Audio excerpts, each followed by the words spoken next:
Alaykum salam wa rahmatullahi wa barakatuh. Why did I say that? Why did I tell Shema to tell everybody to send me salam alaykum wa rahmatullah? I'll tell you a small story about this. This is something that I really want to share with everyone.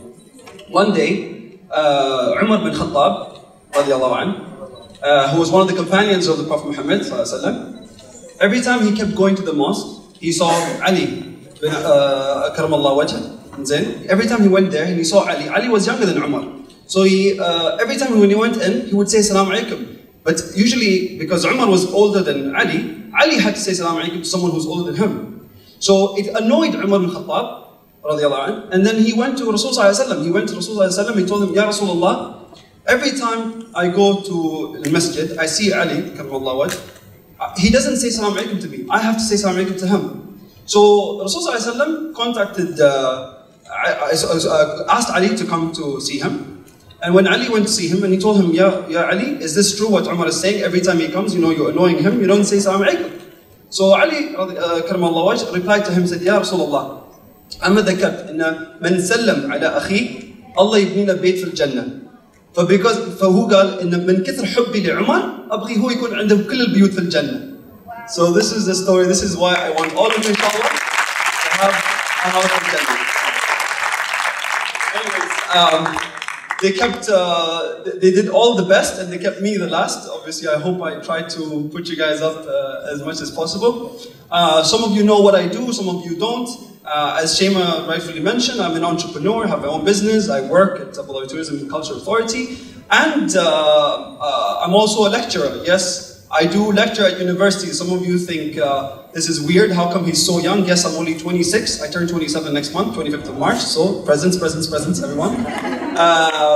But also, I teach not just business administration, a bachelor's degree, also master's degree, MBA students as well, alhamdulillah. How did I reach this position at this age? I'm not using this stage to use as a platform to promote myself, etc., etc. I'm trying to use this so that you people can take something from this, something from what I've done, from the stories that I will share with you in a bit, so that hopefully we'll find many more other younger professors at this stage. I'm telling you, when you can go into an MBA class and lecture there at a really young age, I'm telling you, nothing feels greater than that. So hopefully, inshallah, all of you will become, professors or MBA students. Now, one of the ways that I reach this is, I try to talk about the stories that have happened to me. Everybody has someone that they've, who's inspired them somehow in their life. There was this one man that I know, his name is Isa Rawahi.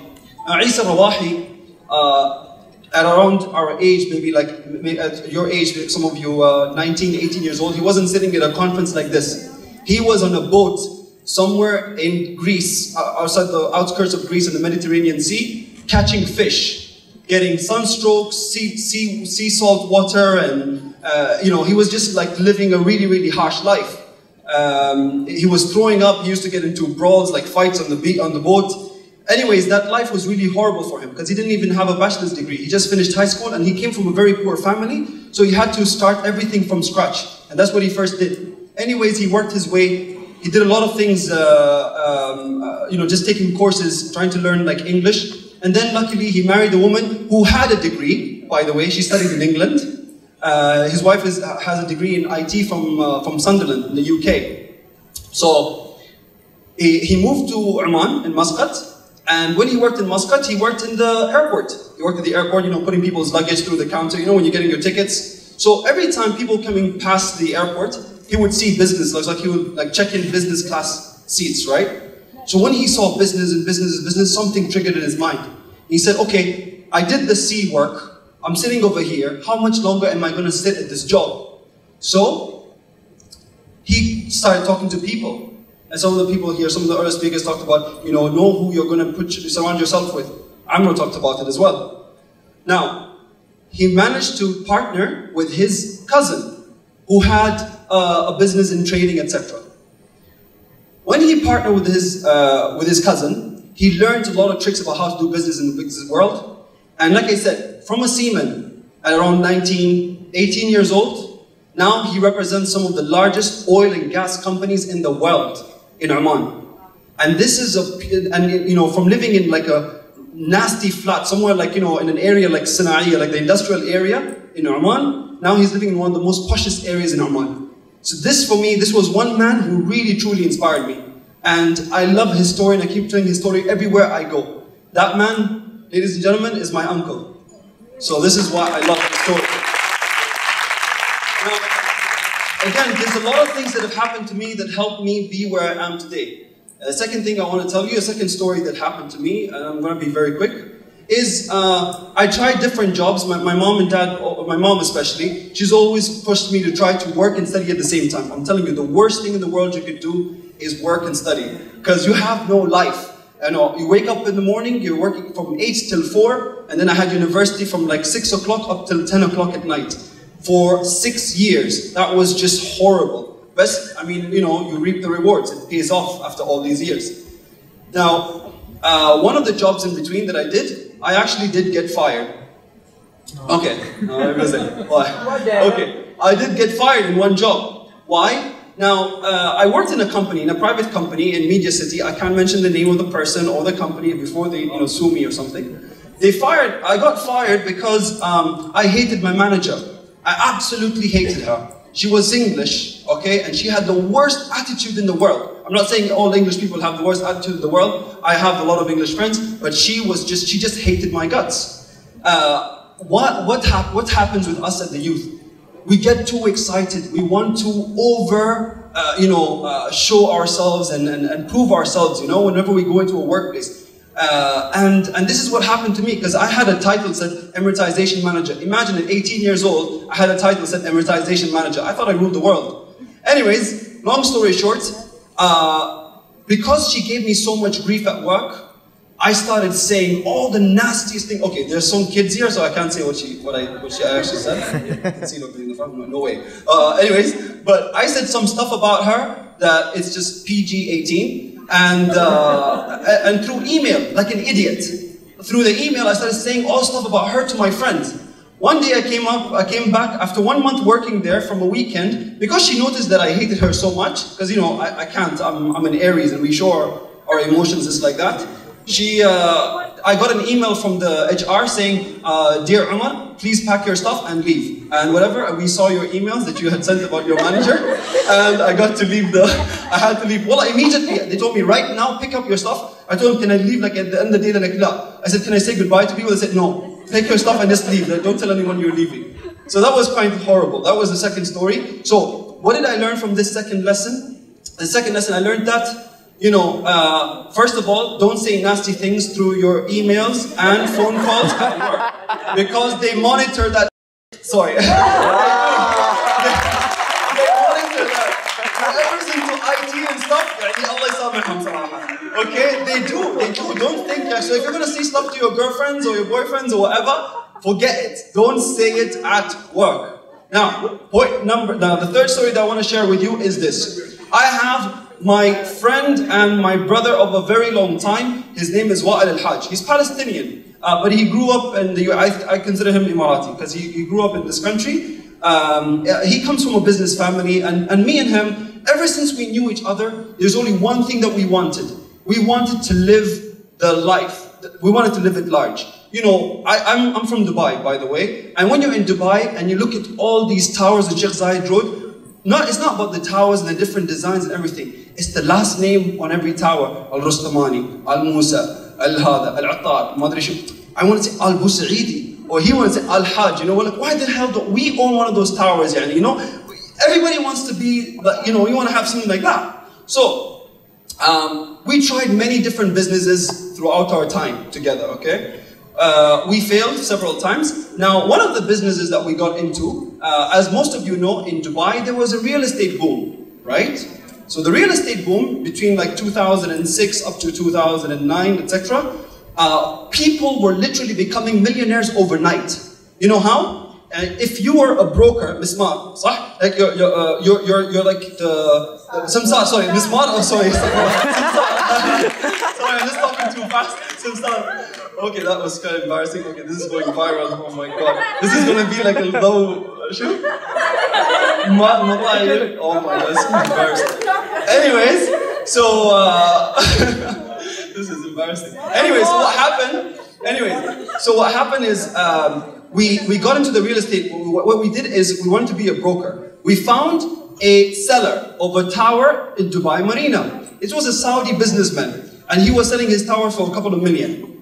And then we went up to this guy, we sat with him in the coffee shop, etc. We told him, you know, he was looking at us like, look at these two guys, you know, they actually think they're going to score a deal like worth millions. We managed to convince him in the end, you know, we used some good words, or, you know, Saudi accent, etc. It's like, ish big, whatever.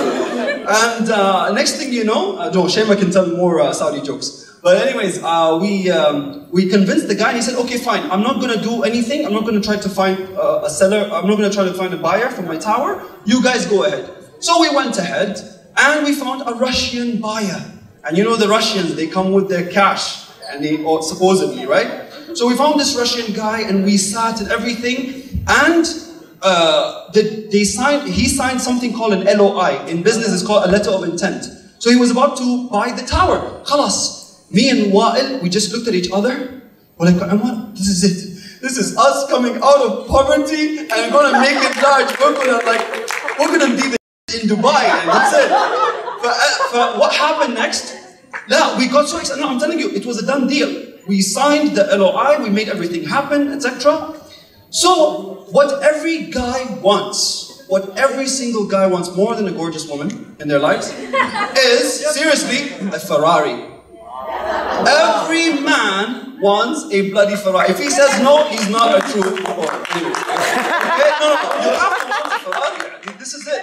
You know, at least pretend like you own one. Stand next to a Ferrari and say, yeah, this is mine. Or rent one on the weekend. That's what most guys do in Dubai. Anyways, okay, no, I just want a bloody Ferrari. Don't tell me, okay, well, fine, I'll have it for a while and I'll sell it, whatever. But I want a Ferrari. Anyways, so we both wanted Ferraris really bad. So what do? We got dressed in the best clothes ever. Wa'il went and took his dad's suit, and he's got like really nice hair, not like me. He gelled his hair. We went back and we went to the Ferrari showroom in Dubai.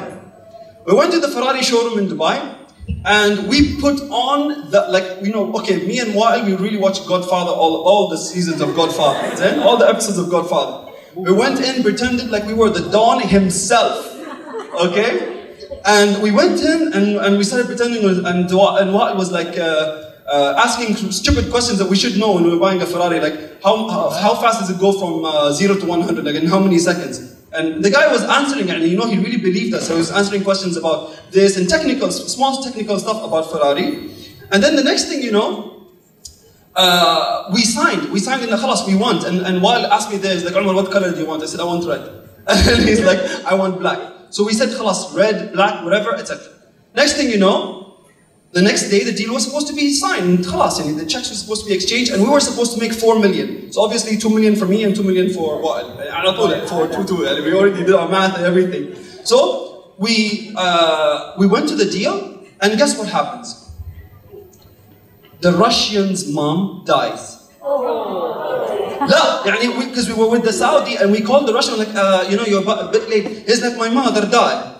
And we were like, oh my goodness, no, this is not, we thought, no, this is not a joke, right? Yeah, we didn't tell anyone. We thought it was like AlAin, like we Arabs believe in like black eye or the jinx and whatever. No, but we didn't tell anyone. We just kept that to ourselves. Maybe it was the salesman because, he saw like we were like too young, but it was horrible. Anyways, next thing you know, so when the guy told us that his mom died, we told him, okay, come quickly. We'll bring the papers to you, because he was in the hospital because he was flying his mom's body to Moscow or St. Petersburg, whatever. And he's like, how you want me to sign? My mother died, And we're like, oh God. Anyways, khalas, he said, I'll come back and I'll do it. We're like, okay, whatever. We knew that khalas, it's gone. The Ferrari is never gonna come. And we told the Saudi guy we're sorry. Anyways, the next thing that happened after 2 days, the Ferrari showroom called us. Said, excuse me, sir, your Ferrari is ready. We said, no, it's okay, we bought a Lamborghini. So, the moral of the story is, don't count your chickens or your eggs. Your chickens before they hatch, or the eggs before they hatch? Eggs before they hatch. Don't count your eggs before they hatch. Sorry, I got this all over the place. And as much as we talked about all the different things here, about, okay, go out, do this, yes, go out and do it, but think before doing all these things, you know? And yes, about the, you know, how many of you have read that book by Robin Sharma, The Monk That Sold His Ferrari? You guys know about this book called The Monk That Sold His Ferrari? Yeah, so inshallah, I'll write a book called The Arab That Brought the Ferrari Off the Monk. Anyways, I hope you guys took something from this, you know, and thank you so much. I love you, Mom, and goodbye. Thank you.